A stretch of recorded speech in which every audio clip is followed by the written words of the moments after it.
Perkenalkan, nama saya Devita Natalia dengan NIM 199214210, kelas D, akuntansi S1 2011. Perkenalkan, nama saya Devita Natalia dengan NIM 199214210. Pertama, saya akan menjelaskan tentang pengertian analisis keuangan.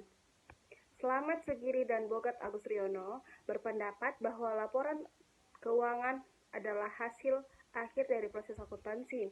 Sebagai hasil akhir dari proses akuntansi, laporan keuangan harus mampu menyajikan informasi yang berguna untuk pengambilan keputusan oleh berbagai pihak. Dan menurut Bernstein, analisis laporan keuangan mencakup penerapan metode dan teknik analisis atas laporan keuangan dan data lainnya untuk melihat dari laporan itu ukuran-ukuran dan hubungan tertentu yang sangat berguna dalam proses pengambilan keputusan. Materi selanjutnya yaitu materi tujuan analisis laporan keuangan. Nah, tujuan laporan analisis ini ada beberapa bagian, yaitu yang pertama adalah screening atau sarana informasi. Analisa ini dilakukan berdasarkan laporan keuangannya. Dengan demikian, seorang analis tidak perlu turun langsung ke lapangan untuk mengetahui situasi dan kondisi di perusahaan untuk menganalisis laporan tersebut. Dan yang kedua yaitu understanding atau pemahaman. Nah, analisa ini dilakukan dengan cara memahami perusahaan, kondisi keuangannya dan bidang usahanya, serta hasil dari usahanya. Dan yang ketiga yaitu ada forecasting atau peramalan. Analisa dapat digunakan juga untuk meramalkan kondisi perusahaan pada masa yang akan datang. Dan yang keempat yaitu diagnosis atau diagnosa. Analisa ini memungkinkan untuk dapat melihat kemungkinan terdapatnya masalah baik sebelumnya maupun masalah yang akan datang.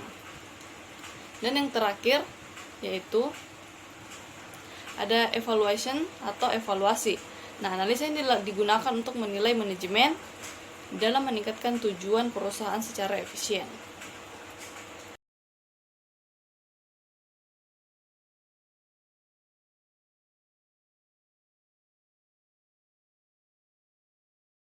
Materi selanjutnya yaitu pembahasan, yang dimana kami akan membahas tentang prinsip dasar analisis laporan keuangan. Yang pertama yaitu ada analisis komparatif.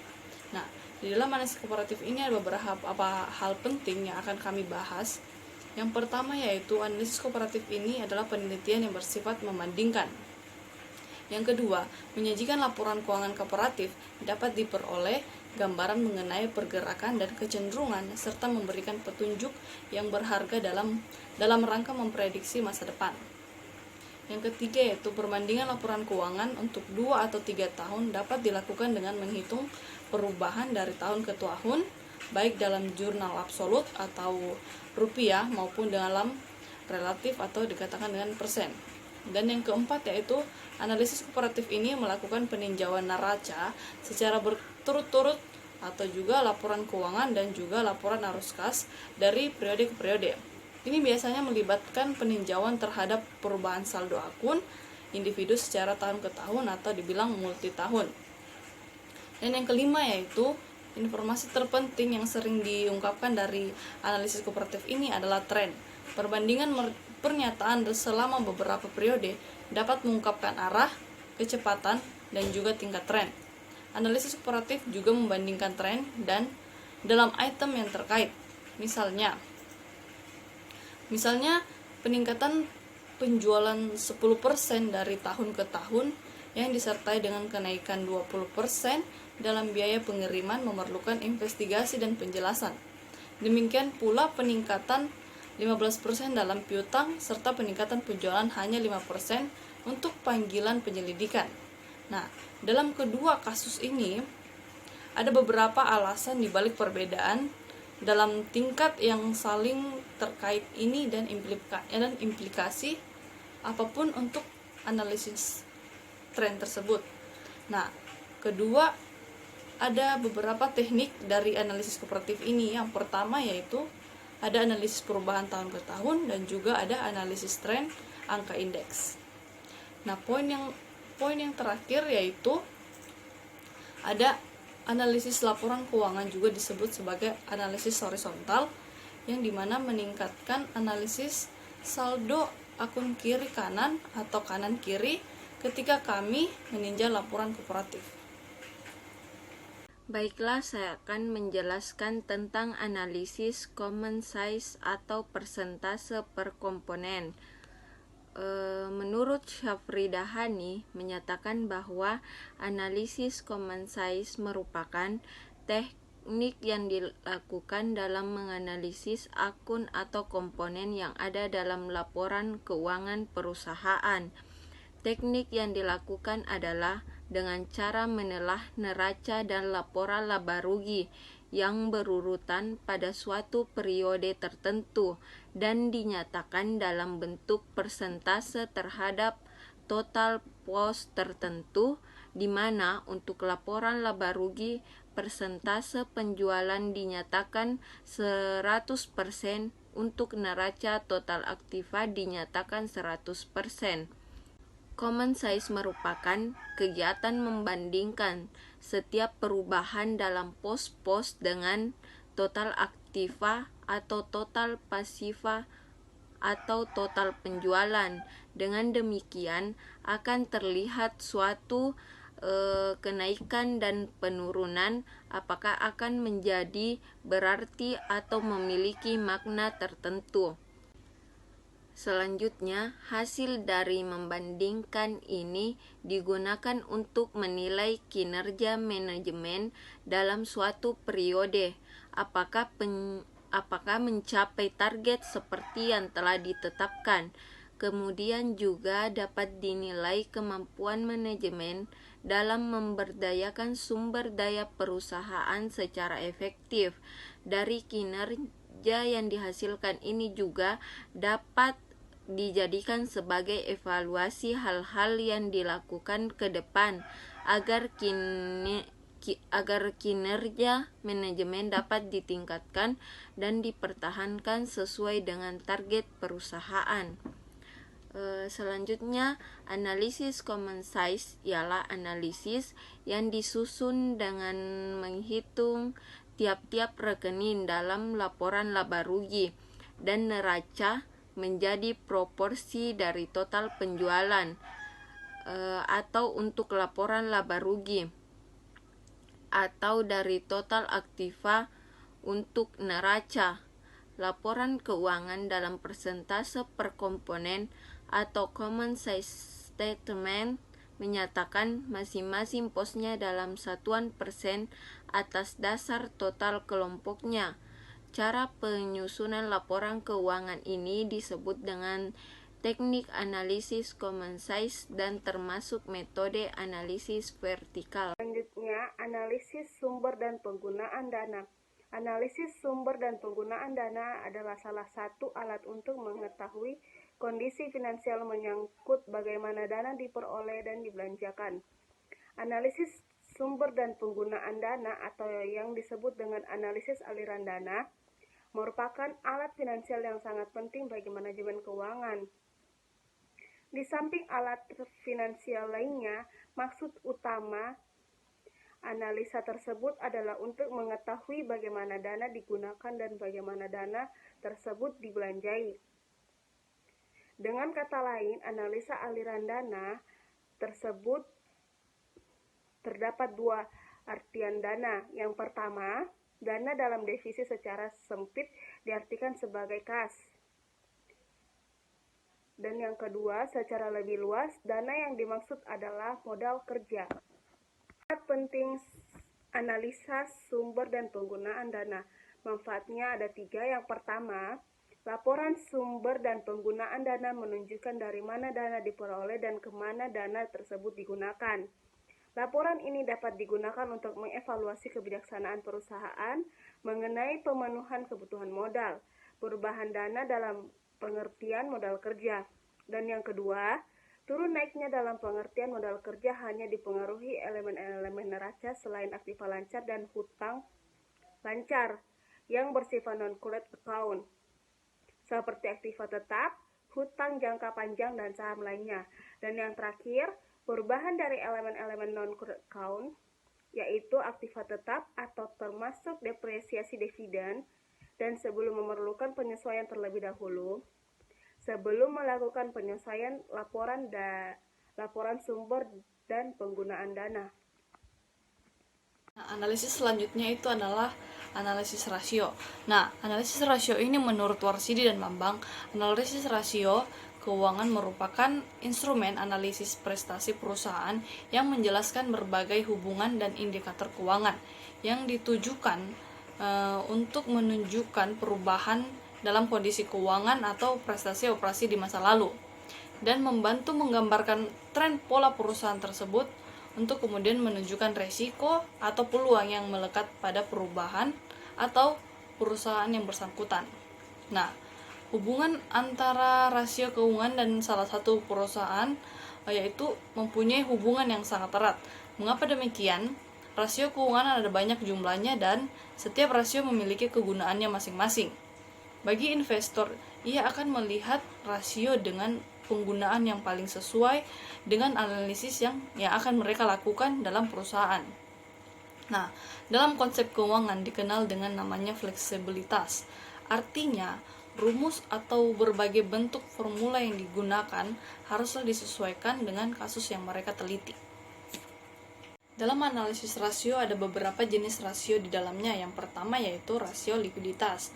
Nah, rasio likuiditas ini merupakan rasio yang menggambarkan kemampuan perusahaan dalam memenuhi kewajiban jangka pendeknya yang segera jatuh tempo. Nah, dalam rasio likuiditas ini ada beberapa rasio di dalamnya. Yang pertama yaitu rasio lancar. Rasio lancar merupakan rasio yang digunakan untuk mengukur kemampuan perusahaan dalam memenuhi kewajiban jangka pendeknya yang segera jatuh tempo dengan menggunakan total aset lancar yang tersedia dengan rumus aset lancar dibagi dengan kewajiban lancar dikali 100%.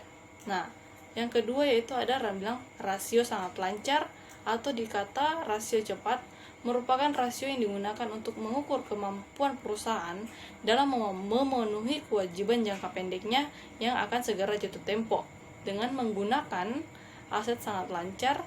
Ini tidak termaksud dengan persediaan barang dagangan dan aset lancar lainnya dengan menggunakan rumus aktiva lancar persediaan dibagi dengan kewajiban dikali 100%. Nah, jenis rasio selanjutnya yaitu ada dikata dengan jenis rasio solvabilitas. Nah, rasio solvabilitas merupakan rasio yang menggambarkan kemampuan perusahaan dalam memenuhi seluruh kewajibannya. Nah, dalam rasio ini ada beberapa rasio di dalamnya. Yang pertama, rasio utang terhadap aset merupakan rasio yang digunakan untuk mengukur perbandingan antara total utang dan total aset. Nah, dengan kata lain, rasio ini digunakan untuk mengukur seberapa aset perusahaan dibiayai oleh utang atau seberapa besar utang perusahaan berpengaruh terhadap pembiayaan dengan menggunakan rumus total utang dibagi dengan total aset dikalikan 100%. Nah, rasio selanjutnya yaitu rasio utang terhadap modal. Merupakan rasio yang digunakan untuk mengukur besarnya proporsi utang terhadap modal dengan rumus total utang dibagi dengan total modal dikalikan 100%. Rasio selanjutnya yaitu ada dikata dengan rasio aktivitas. Rasio aktivitas merupakan rasio yang digunakan untuk mengukur tingkat efisiensi atas pemanfaatan yang sudah dimiliki perusahaan atau untuk menilai kemampuan perusahaan dalam menjalankan aktivitasnya sehari-hari. Yang digunakan adalah yang pertama, perputaran persediaan merupakan rasio yang digunakan untuk mengukur beberapa kali dana yang ditanam dalam persediaan ini dalam satu kali periode dengan menggunakan rumus penjualan dibagi dengan persediaan dikali dengan 100%. Perputaran yang kedua yaitu perputaran modal kerja merupakan rasio yang digunakan untuk mengukur keefektifan modal kerja yang dimiliki perusahaan dalam penjualan dengan menggunakan rumus penjualan dibagikan persediaan dikalikan 100%. Jenis rasio yang terakhir yaitu jenis rasio profitabilitas, yaitu merupakan rasio yang menggambarkan kemampuan perusahaan dalam menghasilkan laba. Nah, rasio yang digunakan yang ini adalah hasil pengembalian investasi atau yang lebih dikenal dengan the return of investment atau ROI, merupakan rasio yang menunjukkan hasil atas jumlah aktiva yang digunakan dalam perusahaan. Dengan menggunakan rumus laba bersih dibagi dengan total aset dikalikan 100%. Nah, yang kedua yaitu hasil pengembalian ekuitas atau on-equity merupakan rasio untuk mengukur laba bersih sesudah pajak dengan modal sendiri dengan menggunakan rumus laba bersih dibagikan dengan equity dikalikan dengan 100%. Baiklah, selanjutnya saya akan menjelaskan analisis tren. Analisis tren atau tendensi posisi merupakan teknik analisis untuk mengetahui tendensi keadaan keuangan, apakah menunjukkan perubahan naik atau mengalami penurunan. Selanjutnya, menurut Mariyati menyatakan tren adalah suatu gerakan atau kecenderungan naik atau turun dalam jangka panjang yang diperoleh dari rata-rata perubahan dari waktu ke waktu. Rata-rata perubahan tersebut bisa bertambah dan bisa juga berkurang. Jika rata-rata perubahan bertambah, maka disebut dengan tren positif atau tren mempunyai kecenderungan naik. Sebaliknya, jika rata-rata perubahan berkurang, maka disebut dengan tren negatif atau tren yang mempunyai kecenderungan menurun. Selanjutnya, garis tren pada dasarnya, garis regresi dan variabel bebas atau X merupakan variabel waktu. Tren garis lurus atau linear adalah suatu tren yang diramalkan naik atau turun secara garis lurus. Variabel waktu sebagai variabel bebas dapat menggunakan waktu tahunan, semesteran, bulanan, atau mingguan. Analisis tren garis lurus atau linear terdiri atas metode kuadrat kecil atau least square dan momen. Selanjutnya, manfaat analisis tren. Perhitungan analisa tren bermanfaat untuk memenuhi kebutuhan yang berbeda bagi pemakai laporan keuangan. Beberapa pemakai yang membutuhkan laporan keuangan tersebut antara lain investor, pemberi pinjaman atau kreditur, dan manajemen. Yang pertama yaitu yang harus diketahui yaitu investor. Investor membutuhkan informasi yang akurat mengenai aktivitas maupun posisi keuangan perusahaan, apakah pada masa mendatang menghasilkan laba atau sebaliknya.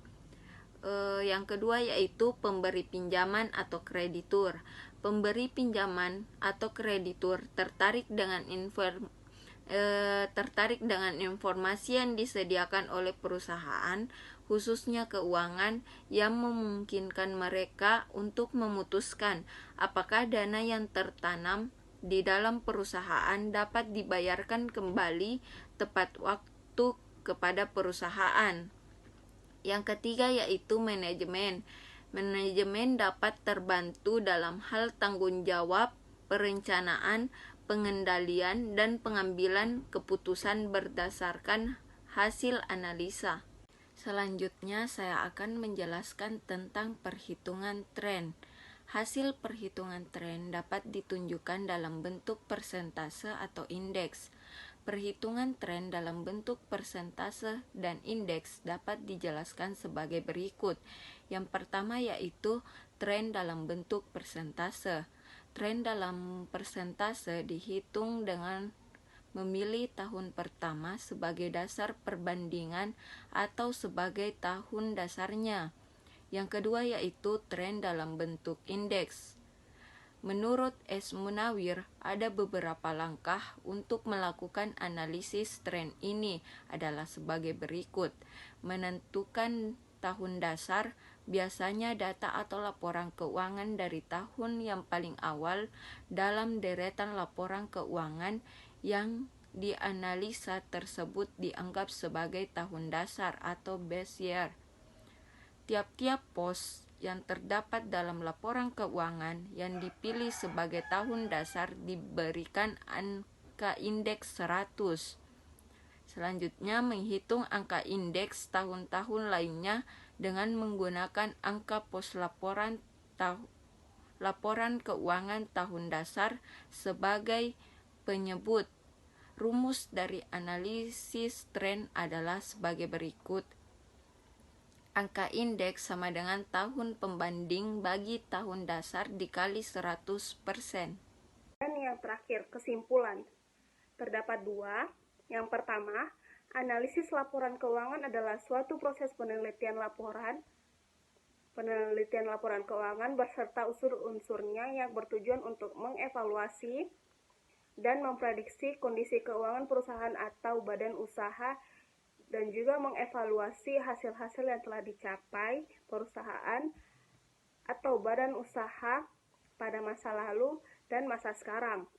Dan yang kedua, analisis laporan keuangan sangat penting untuk diterapkan dalam sistem suatu perusahaan karena dengan menggunakan analisis laporan keuangan ini, perusahaan dapat mengetahui keuntungan dan kerugian yang dicapai perusahaan dalam suatu periode. Terima kasih.